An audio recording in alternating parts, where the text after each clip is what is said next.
छठा अध्याय, बाघ स्वामी। मैंने बाघ स्वामी का पता खोज निकाला है।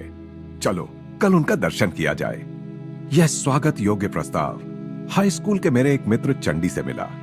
अपने संन्यास पूर्व जीवन में केवल अपने नंगे हाथों से बाघों के साथ लड़ने और उन्हें पकड़ने वाले इस संत का दर्शन करने के लिए मैं भी उत्सुक था। ऐसे असाधारण साहसिक कार्यों के प्रति बाल सुलभ उत्साह मुझ में भरपूर था। दूसरे दिन प्रातःकाल बहुत ठंड पड़ रही थी, पर मैं चंडी के साथ अत्यंत उत्साह और स्फूर्ति के साथ चल पड़ा। कोलकाता के बाहर भवानीपुर में बहुत देर तक व्यर्थ खोज करने के बाद हम सही घर पर पहुंच गए। दरवाजे पर लोहे की दो गोलाकार कड़ियां लगी हुई थी। मैंने उन्हें बहुत जोर जोर से खटखटाया। उस कर्ण कर्कश खड़खड़ाहट को सुनकर भी एक नौकर अंदर से धीरे धीरे आराम पूर्वक चलता हुआ हमारी ओर आया। उसकी व्यंग्यात्मक मुस्कान इस बात का द्योतक थी कि शोर मचाने वाले आगंतुक भी एक संत के घर की शांति भंग नहीं कर सकते। उसकी मौन भर्त्सना को हमने अनुभव किया, पर बैठक में आने के लिए आमंत्रित किए जाने पर चंडी और मैं उसके प्रति कृतज्ञ थे। वहां लंबी प्रतीक्षा हम लोगों के मन में शंका कुशंकाएं उत्पन्न करने लगी। सत्य की खोज करने वाले के लिए भारत का अलिखित नियम है धैर्य। संत महात्मा कभी कभी जानबूझकर दर्शनार्थी की उत्सुकता की परीक्षा ले सकते हैं। पाश्चात्य डॉक्टर और दंत चिकित्सक इस मनोवैज्ञानिक कूटनीति का भरपूर प्रयोग करते हैं। अंततः नौकर द्वारा बुलाए जाने पर चंडी और मैं एक शयन कक्ष में गए। वहां सुविख्यात सोहम स्वामी अपने पलंग पर बैठे हुए थे। उनके भीमकाय शरीर को देखकर हम दोनों के मन पर अद्भुत प्रभाव पड़ा। आंखें फाड़े हम अवाक उनकी ओर देखते रहे। वैसी विशाल छाती और फुटबॉल की तरह बाजुएं हमने पहले कभी नहीं देखी थी। अत्यंत मजबूत भारी गर्दन पर स्वामी जी का उग्र दिखने वाला परंतु शांत मुखमंडल मूंछ, दाढ़ी और झूलते केशों से सुशोभित था। उनकी काली आंखों में कबूतर एवं बाघ समान गुणों का मिला जुला भाव चमक रहा था। दृढ़ मांसल कटी प्रदेश को घेर कर पहने हुए एक व्याघ्र चर्म के अतिरिक्त उनके शरीर पर और कोई कपड़ा नहीं था।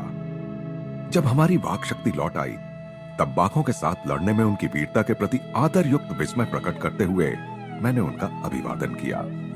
क्या आप कृपा करके हमें यह नहीं बताएंगे कि वन्य पशुओं में सबसे भयंकर रॉयल बंगाल टाइगर को केवल अपने हाथों से परास्त करना कैसे संभव है? मेरे बच्चों, बाघों के साथ लड़ना मेरे लिए कुछ भी नहीं है। आवश्यकता पड़ने पर मैं आज भी वह कर सकता हूं। वे बच्चों के समान खिलखिलाकर हंसे। तुम बाघों को बाघ मानते हो, मैं उन्हें मात्र बिल्लियां समझता हूं। स्वामी जी, मैं अपने मन को तो विश्वास दिला सकूंगा कि बाघ बिल्लियां मात्र हैं, परंतु क्या बाघों को मैं वैसा विश्वास करा सकूंगा? निश्चय ही शक्ति भी आवश्यक है। केवल कोई बच्चा बाघ को घरेलू बिल्ली मान लेगा तो उसे बाघ पर विजय मिल जाएगी, यह मानना व्यर्थ है। शस्त्र के रूप में मेरे शक्तिशाली हाथ ही पर्याप्त हैं। उन्होंने हमें अपने साथ आंगन में आने को कहा, जहां एक दीवार के किनारे पर उन्होंने प्रहार किया। दीवार की एक ईंट टूटकर जमीन पर गिर पड़ी। टूटे हुए दांत की तरह बनी खाली जगह से आकाश धृष्टता पूर्वक झांकने लगा। मैं हक्का बक्का रह गया। सोचने लगा, जो आदमी एक ही प्रहार से दीवार में चुनी हुई ईंट को गिरा सकता है, वह अवश्य ही बाघों के दांत भी तोड़ सकता है। अनेक लोगों में मेरे समान शारीरिक शक्ति तो होती है, परंतु फिर भी उनमें दृढ़ आत्मविश्वास का अभाव होता है। जो शरीर से तो बलिष्ठ होते हैं परंतु मन से नहीं, वे जंगल में स्वच्छंद विचरण करते हिंसक पशु को देखकर ही मूर्छित हो सकते हैं। प्राकृतिक परिस्थितियों में वास करने वाला और अपने मूल हिंसक स्वभाव के अनुसार जीने वाला बाघ सर्कस के अफीम खिलाए गए बाघ से अत्यंत भिन्न होता है। भीम के समान प्रबल शक्तिशाली होते हुए भी अनेक व्यक्ति रॉयल बंगाल टाइगर के प्रचंड आक्रमण के सामने अत्यंत भयभीत और असहाय हो उठते हैं। इस प्रकार बाघ मनुष्य को उसके ही मन की कल्पना में एक साधारण बिल्ली की भयभीत अवस्था के समान स्थिति में डाल देता है। परंतु जिस मनुष्य में यथावत बलिष्ठ शरीर के साथ साथ अत्यंत दृढ़ विश्वास हो, वह इस परिस्थिति को बाघ पर ही उलट सकता है और उसे यह मानने पर विवश कर सकता है कि वह एक बिल्ली के समान ही आत्मरक्षा में असमर्थ है। कितनी ही बार मैंने यही किया है। मैं यह मानने के लिए पूर्णतः तैयार था कि मेरे समक्ष उपस्थित अति शक्तिशाली पुरुष बाघ को बिल्ली में रूपांतरित करने में समर्थ थे। वे कुछ उपदेश देने की मन स्थिति में प्रतीत हुए। चंडी और मैं आदर के साथ उनकी बातें सुनने लगे। मन ही मांसपेशियों को नियंत्रित करता है। जैसे हथौड़े के आघात की शक्ति उस पर लगाए गए बल पर निर्भर होती है, वैसे ही मनुष्य की शारीरिक शक्ति की अभिव्यक्ति उसकी आक्रामक इच्छा शक्ति की तीव्रता एवं साहस पर निर्भर करती है। मन ही अक्षरशः शरीर का निर्माण करता है और वही उसे जीवित रखता है। गत जन्मों की प्रवृत्तियों की प्रबलता के अनुसार अच्छे या बुरे स्वभाव गुण धीरे धीरे मानव चेतना में उतरते हैं। ये स्वभाव गुण आदतों में ढल जाते हैं और फिर ये आदतें एक वांछनीय या अवांछनीय शरीर के रूप में प्रदर्शित होती हैं। बाह्य दुर्बलता की जड़ मन में होती है और आदत से लाचार शरीर मन की अवहेलना करता है। इस प्रकार यह कुचक्र चलता जाता है।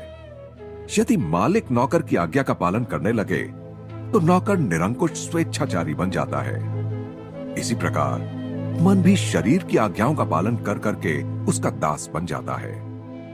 हमारे अनुनय पर ये तेजस्वी स्वामी अपने जीवन के बारे में हमें कुछ बताने के लिए सहमत हो गए। बचपन से ही बाघों से लड़ने की महत्वाकांक्षा मेरे मन में थी। मेरी इच्छा शक्तिशाली थी, परंतु देह दुर्बल थी। मेरे मुंह से आश्चर्योद्गार फूट पड़ा।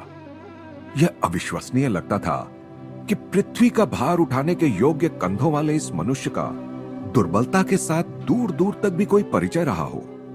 स्वास्थ्य और शक्ति के चिंतन में अदम्य दृढ़ता द्वारा ही मैंने इस बाधा को दूर करने में सफलता प्राप्त की। इस प्रभावशाली मानसिक शक्ति की प्रशंसा करने का कारण और भी बढ़ जाता है, क्योंकि मैंने देखा है कि रॉयल बंगाल टाइगरों को पराजित करने वाली वस्तुतः यही शक्ति थी। स्वामी जी, क्या आपको लगता है कि मैं भी कभी बाघों के साथ लड़ पाऊंगा? यह पहला और अंतिम अवसर था जब यह विचित्र महत्वाकांक्षा मेरे मन में उठी। हाँ, वे मुस्कुरा रहे थे। परंतु बाघ अनेक प्रकार के होते हैं।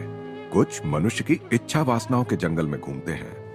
पशुओं को अपने प्रहार से बेहोश कर देने से कोई आध्यात्मिक लाभ नहीं होता। उससे अच्छा यह है कि अपने अंतर में घूमने वाले बाघों को पराजित किया जाए। स्वामी जी, क्या आप हमें बताएंगे कि आप हिंसक बाघों को वश में करते करते हिंसक वासनाओं को वश में कैसे करने लग गए? बाघ स्वामी मौन हो गए। अतीत के दृश्यों को निहारने का प्रयास करती उनकी दृष्टि सुदूर कहीं लग गई। मैंने भांप लिया कि उनके मन में इस पर यह उथल पुथल चल रही थी कि मेरे अनुरोध को स्वीकार करें या ना करें। अंत में मन ही मन स्वीकार कर वे मुस्कुरा उठे। जब मेरी कीर्ति चरम बिंदु पर पहुंच गई, तब मुझे गर्व का नशा चढ़ गया। मैंने तय किया कि मैं न केवल बाघों से लड़ूंगा, बल्कि लोगों के सामने उनसे विविध कर्तव्य भी कराऊंगा। मेरी महत्वाकांक्षा ही यह बन गई कि मैं हिंसक पशुओं को पालतू जानवरों की तरह बर्ताव करने पर विवश कर दूंगा। मैं सार्वजनिक रूप से अपने कर्तव्य दिखाने लगा और उसमें मिलने वाली सफलता से मुझे खुशी भी होने लगी। एक दिन शाम को मेरे पिताजी अत्यंत चिंतातुर मन स्थिति में मेरे कमरे में आए।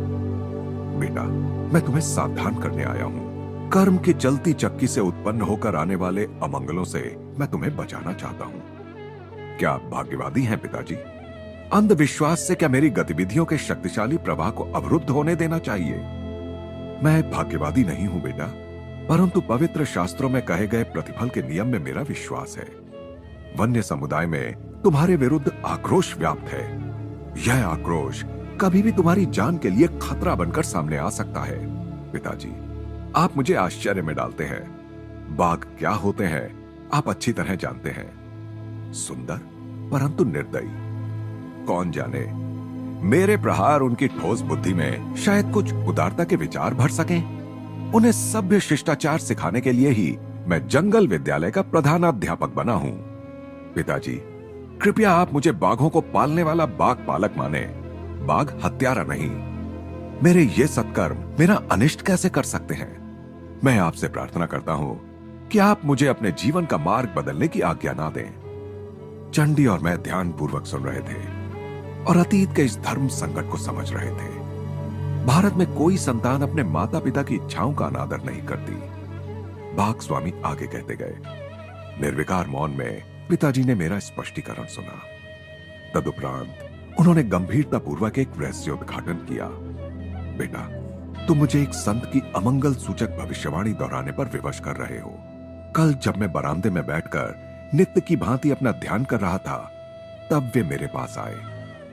मित्रवर, मैं आपके युद्ध प्रिय बेटे के लिए एक संदेश लेकर आया हूं। उससे कहिए कि वह अपनी बर्बर गतिविधियां बंद कर दे, अन्यथा बाघ के साथ उसकी अगली लड़ाई में उसे अनेक दुस्साध्य घाव होंगे, जिससे 6 महीनों तक वह मरणासन अवस्था में पड़ा रहेगा। तब वह अपना पुराना मार्ग छोड़कर सन्यासी बन जाएगा। इस कहानी का मुझ पर कोई प्रभाव नहीं पड़ा। मैंने यही माना कि पिताजी किसी भ्रांति ग्रसित कट्टरवादी की भ्रांति का शिकार हो गए हैं। यह कहते हुए बाघ स्वामी के हाव भाव इतने अधीर और ऐसे थे मानो अपनी मूर्खता पर उन्हें क्रोध आ रहा हो। काफी देर तक वे गंभीर मुद्रा में मौन बैठे रहे, जैसे वहां हमारी उपस्थिति का उन्हें कोई भान ना हो। फिर उन्होंने अकस्मात ही अपनी कहानी आगे शुरू की। इस बार उनकी आवाज में नरमी आ गई थी। पिताजी की चेतावनी के कुछ ही दिन बाद मैं राजधानी कूच बिहार गया। प्राकृतिक सौंदर्य से भरा यह प्रदेश मेरे लिए नया था और मैं सुखप्रद परिवर्तन की आशा कर रहा था। जैसा हर जगह सदा ही होता था, यहां भी सड़कों पर मेरे पीछे पीछे उत्सुक लोगों की भीड़ चलती रहती थी। उनके फुसफुसाहट के कुछ अंश कभी कभी मुझे सुनाई पड़ते थे। यह वही आदमी है जो जंगली बाघों के साथ लड़ता है। उसके वे पैर हैं या पेड़ के तने? उसका चेहरा तो देखो, वह स्वयं बाघों के राजा का अवतार मालूम होता है। तुम तो जानते ही हो, गांव के नटखट छोकरे किस प्रकार ताजा समाचार पत्र का काम करते हैं और किस गति से महिलाओं की मौखिक जनसूचना प्रणाली इस घर से उस घर समाचार पहुंचाती है। कुछ ही घंटों में मेरी वहां उपस्थिति से सारे शहर में खलबली मच गई। संध्या के समय मैं चुपचाप आराम कर रहा था कि घोड़ों की टापों की ध्वनि सुनाई दी। मैं जिस घर में रुका था उसी के सामने आकर वह ध्वनि रुक गई। लंबे कद के पगड़ीधारी पुलिस सिपाहियों का एक दल अंदर घुस आया। मैं अवाक रह गया। मैंने सोचा, इन पुलिस वालों के लिए कुछ भी संभव है। कहीं वे मेरे लिए पूर्णतः अगम्य किसी बात पर मेरी खिंचाई करने तो नहीं आए हैं। परंतु उन्होंने अपने सामान्य व्यवहार के विपरीत अत्यंत विनय के साथ मेरा अभिवादन किया। आदरणीय महोदय, कूच बिहार के युवराज की ओर से आपका स्वागत करने के लिए हमें भेजा गया है। उन्होंने कल प्रातःकाल आपको अपने राजप्रासाद में पधारने का आमंत्रण भेजा है। मैं थोड़ी देर इस पर सोचता रहा। किसी अज्ञात कारण से अपनी इस शांत यात्रा में उपस्थित हुए इस विघ्न से तीव्र उद्वेग की भावना मेरे मन में उठ रही थी। परंतु पुलिस वालों की विनयशीलता ने मेरे हृदय को छू लिया। मैंने निमंत्रण स्वीकार कर लिया। दूसरे दिन जिस दासोचित विनम्रता और खुशामद के साथ मुझे अपने द्वार से 4 घोड़े जुते हुए शाही कोच तक ले जाया गया, उसे देखकर मैं चकित रह गया। एक सेवक तीव्र धूप से मुझे बचाने के लिए एक अलंकृत छाता मेरे ऊपर पकड़े खड़ा रहा। नगर और उसके बाहर के वन क्षेत्र में से सुखद कोच सवारी करते हुए मुझे बड़ा मजा आ रहा था। युवराज स्वयं मेरा स्वागत करने के लिए राजप्रासाद के सिंह द्वार पर उपस्थित थे। अपने सोने से मढ़े आसन पर उन्होंने मुझे बैठाया और मुस्कुराते हुए स्वयं उससे कम साज सज्जा युक्त एक आसन पर बैठ गए। यह सब विनम्र सेवा निश्चय ही मुझ पर कोई मुसीबत लाने वाली है। बढ़ते हुए आश्चर्य के साथ मैं सोच रहा था। इधर उधर की थोड़ी बातें करने के बाद युवराज का उद्देश्य प्रकट हो ही गया। मेरे नगर में अफवाह फैली हुई है कि आप केवल अपने नंगे हाथों से जंगली बाघों के साथ लड़ सकते हैं। क्या यह सच है? बिल्कुल सच है। हमें इस पर विश्वास नहीं होता। आप शहरी लोगों के पॉलिश किए हुए चावल पर पले कोलकाता के बंगाली हैं। कृपया सच सच बताइए, क्या आप केवल निर्बल अफीम खिलाए बाघों से ही नहीं लड़ते रहे हैं? उनका स्वर ऊंचा और व्यंग्य भरा था। उनके बोलने के ढंग में उनके प्रांत की शैली की झलक थी। उनके उस सम्मानजनक प्रश्न का उत्तर देना मैंने आवश्यक नहीं समझा। हम हाल ही में पकड़े गए अपने बाघ राजा बेगम के साथ लड़ने की आपको चुनौती देते हैं। यदि आप उसका सफलतापूर्वक सामना कर सके और उसे जंजीर से बांधकर चेतन अवस्था में उसके पिंजरे से बाहर निकल सके, तो वह रॉयल बंगाल टाइगर आपका हो जाएगा। इसके अतिरिक्त हजारों रुपए एवं अन्य कई उपहार भी आपको मिलेंगे। और यदि आपने उससे लड़ना अस्वीकार कर दिया, तो हम अपने पूरे राज्य में आपको पाखंडी घोषित कर देंगे। उनके उद्धत शब्द गोलियों की बौछार के समान मुझे लग गए। मैंने गुस्से से उनकी शर्तें स्वीकार कर ली। उत्तेजना में आसन से आधे उठ खड़े हुए युवराज निष्ठुर मुस्कान के साथ वापस बैठ गए। उनकी वह मुस्कान देखकर मुझे उन रोमन सम्राटों की याद आई जिन्हें ईसाइयों को हिंसक पशुओं के साथ लड़ाने में आनंद आता था। युवराज ने आगे कहा, आपकी लड़ाई आज से 1 सप्ताह बाद होगी। हमें खेद है कि हम लड़ाई से पहले बाघ को देखने की अनुमति आपको नहीं दे सकते। युवराज को कहीं यह भय तो नहीं था कि मैं बाघ पर सम्मोहन विद्या का प्रयोग करूंगा या उसे अफीम खिलाने का प्रयास करूंगा, मैं नहीं जानता। मैं राजप्रासाद से चल पड़ा। मजे की बात यह थी कि अब की बार न तो राजछत्र था और न ही वह साज सज्जा युक्त कोच। अगले सप्ताह भर मैं आगामी अग्नि परीक्षा के लिए अपने मन और शरीर दोनों को विधिवत तैयार करता रहा। अपने नौकर द्वारा मुझे विलक्षण कहानियां सुनने को मिल रही थी। पिताजी को संत ने जो भीषण भविष्यवाणी की थी वह किसी प्रकार लोगों में फैल गई और फैलते फैलते बढ़ती गई। अनेक भोले भाले ग्रामीणों का विश्वास था कि एक दुष्ट आत्मा ने देवताओं के शाप के कारण बाघ का जन्म लिया था, जो रात को विभिन्न आसुरी रूप धारण करती है परंतु दिन में फिर से बाघ बनकर रहती है। लोगों का अनुमान था कि यह वही आसुरी बाघ है जिसे मेरा गर्भ हनन करने के लिए भेजा गया है। एक अन्य कल्पना यह थी कि बाघों की अपने देवता से की गई प्रार्थनाओं का उत्तर राजा बेगम के रूप में आ गया है। समग्र व्याघ्र जाति के लिए इतना मान हानिकारक ठहरे इस धृष्ट दोपाय को अर्थात मुझे दंडित करने के लिए उसे नियत किया गया है। एक लोम दंत विहीन मानव नक दंत युक्त शक्तिशाली पाद युक्त बाघ को चुनौती देने का दुस्साहस करे। लोग यह भी कह रहे थे कि सभी अवमानित बाघों के द्वेष ने मिलकर इतना जोर पकड़ लिया है कि बाघों का मान मर्दन करने वाले इस अभिमानी पुरुष का पतन कराने के लिए वह जोर अब सूक्ष्म नियमों को कार्यान्वित कर रहा है। मेरे नौकर ने मुझे आगे बताया कि युवराज स्वयं मानव और पशु के बीच होने वाले इस द्वंद्व के व्यवस्थापन का कार्यभार संभाल रहे थे। उन्होंने स्वयं अपनी देखरेख में हजारों लोगों के बैठने योग्य एक ऐसे विशाल तंबू का निर्माण कराया जो आंधी तूफान में भी सुरक्षित खड़ा रह सके। उस तंबू के मध्य में लोहे के एक विशाल पिंजरे में राजा बेगम को रखा गया था। इस पिंजरे के बाहर सुरक्षा का एक और घेरा था। राजा बेगम निरंतर खून जमा देने वाली भयंकर गर्जनाएं करता जा रहा था। उसकी क्षुधाग्नि और क्रोधाग्नि दोनों को भड़काने के लिए उसे बहुत कम खाना दिया जा रहा था। शायद युवराज को आशा थी कि मैं उसका पुरस्कार स्वरूप भोजन बनूंगा। डंका बजा बजा कर नगर और आसपास के इलाके में इस अद्वितीय द्वंद्व की जो घोषणा की जा रही थी उससे सुनकर लोगों ने भारी संख्या में उत्सुकता पूर्वक टिकटें खरीदी। द्वंद्व के दिन सीटों की कमी के कारण सैकड़ों लोगों को लौटा दिया गया। कई लोग तंबू की दरारों में से अंदर घुस आए या गैलरी के नीचे जहां भी जगह मिली वहीं खड़े हो गए। जैसे जैसे बाघ स्वामी की कथा चरम सीमा की ओर बढ़ रही थी वैसे वैसे मेरी उत्तेजना भी बढ़ती गई। चंडी भी मंत्रमुग्ध होकर अवाक बैठा था। राजा बेगम की कान फाड़ देने वाली गर्जनाओं के और भयभीत दर्शकों के कोलाहल के बीच मैंने शांत मन से तंबू में प्रवेश किया। लंगोट के अतिरिक्त मेरे शरीर पर और कोई कपड़ा नहीं था। मैंने सुरक्षात्मक घेरे के दरवाजे का कुंडा सरकाकर उसे खोला और अंदर जाकर अपने पीछे शांत मन से दरवाजे को बंद कर लिया। बाघ को रक्त की गंध लग गई। उछलकर धड़ाम से लोहे की छड़ों से टकराने की ध्वनि के साथ उसने मेरा भीषण स्वागत किया। करुणार्द्र भय से दर्शकों में सन्नाटा छा गया। उस अति उग्र बाघ के सामने मैं निरी मेमना लग रहा था। पलक झपकते ही मैं उसके पिंजरे में घुस गया, परंतु जैसे ही मैंने दरवाजा बंद किया राजा बेगम उछलकर सीधा मेरे ऊपर आ गया। मेरा दाहिना हाथ पूरी तरह क्षत विक्षत हो गया। बाघ के लिए परम स्वादिष्ट मानव रक्त की प्रचंड धाराएं गिरने लगीं। संत की भविष्यवाणी के सत्य होने के आसार नजर आने लगे। इस प्रकार की गंभीर चोट मुझे जीवन में पहली बार आई थी, पर मैं तुरंत उससे संभल गया। रक्त रंजित अंगुलियों को लंगोट में घुसाकर मैंने उन्हें छिपा लिया और बाएं हाथ से एक हड्डी तोड़ प्रहार बाघ पर किया। बाघ लड़खड़ाकर पीछे हट गया, पिंजरे के अंत तक पीछे गया, फिर पलटकर अत्यंत गुस्से के साथ पुनः मुझ पर झपटा। मेरे सुविख्यात मुष्टि शासन के प्रहार उसके सिर पर बरसने लगे।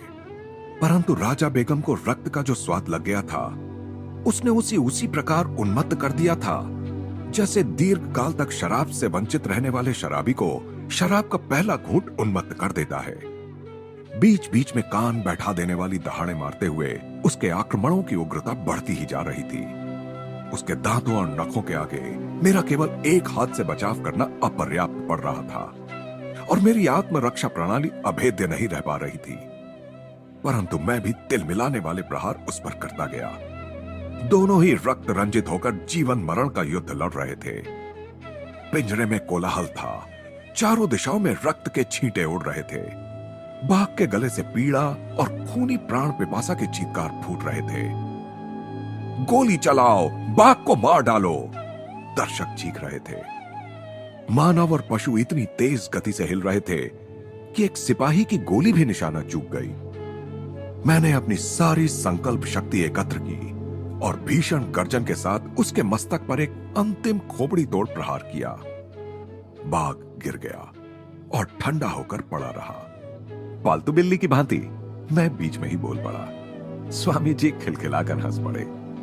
फिर उन्होंने तन्मय कर देने वाली अपनी कहानी को आगे बताना शुरू किया। आखिर राजा बेगम पराजित हो ही गया। उसका रहा सहा राजगर्व भी चूर चूर हो गया। अपने विदीर्ण रक्त रंजित हाथों से मैंने उसका जबड़ा खोला और एक नाट्यपूर्ण क्षण के लिए उस खुले मृत्यु द्वार में अपना सिर रखा। जंजीर के लिए इधर उधर देखा और जमीन पर पड़े जंजीरों के ढेर में से एक जंजीर खींचकर उससे बाघ की गर्दन पिंजरे की छड़ों के साथ बांध दी। विजयोल्लास में मैं दरवाजे की ओर चलने लगा, परंतु वह मूर्तिमान शैतान राजा बेगम उसकी कल्पित आसुरी उत्पत्ति के अनुरूप ही वह जीवट था। एक ही विस्मयकारी झटके के साथ जंजीर तोड़कर वह मेरी पीठ पर झपट पड़ा। मेरा कंधा उसके जबड़े में फंसा हुआ था और ऐसी स्थिति में मैं जोर से नीचे गिरा, परंतु पलक झपकते ही मैंने उसे अपने नीचे धर दबोचा। निष्ठुर प्रहारों के आघातों से वह अर्धमूर्छित हो गया। इस बार मैंने उसे अधिक सावधानी पूर्वक बांध दिया। धीरे धीरे मैं पिंजरे से बाहर निकला। फिर से चारों तरफ चीख पुकार सुनाई दी। इस बार वह हर्षोल्लास की थी। भीड़ की चीख पुकार की हर्ष ध्वनि जैसे एक ही विराट गले से निकल रही थी। मैं भीषण रूप से घायल तो हो गया था, परंतु फिर भी मैंने द्वंद्व की तीनों शर्तें पूरी कर दी थीं। बाघ को अचेत करना, उसे जंजीर से बांधना और बिना किसी प्रकार की सहायता लिए पिंजरे से बाहर आना। इसके अलावा मैंने उस हिंसक पशु को इस तरह घायल और भयभीत कर दिया था कि मेरे सिर का अप्रतिम पुरस्कार अपने मुख में पाकर भी उसकी ओर उसने कोई ध्यान नहीं दिया। मेरे घावों का प्राथमिक उपचार करने के बाद मेरा सम्मान किया गया और मुझे पुष्पहार पहनाए गए। मेरे चरणों में स्वर्ण मोहरों की वर्षा की गई।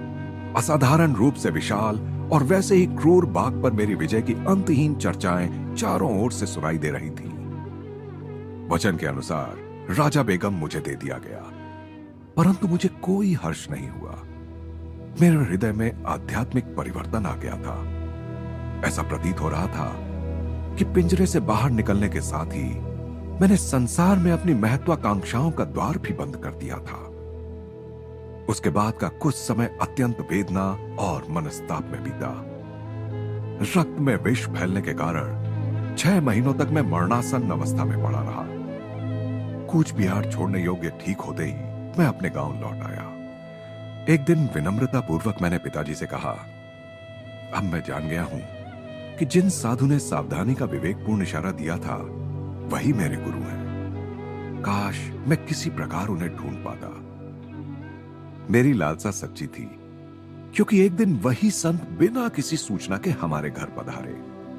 शांत अधिकारपूर्ण वाणी में वे बोल रहे थे, बाघों का दमन बहुत हो गया, मेरे साथ आओ, मैं तुम्हें मानव मन के जंगलों में विचरने वाले अज्ञान रूपी पशुओं का दमन करना सिखाऊंगा।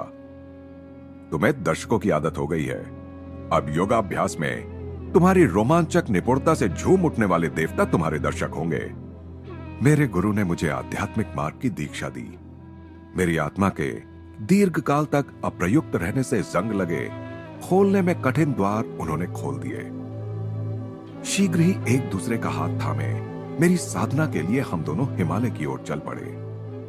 अपने तूफानी जीवन की एक झलक हमें दिखाने के लिए कृतज्ञ होकर चंडी और मैंने स्वामी जी के चरणों में प्रणाम किया। मुझे और मेरे मित्र को लगा कि बैठक में उपेक्षा में की गई लंबी प्रतीक्षा का हमें भरपूर प्रतिफल मिला।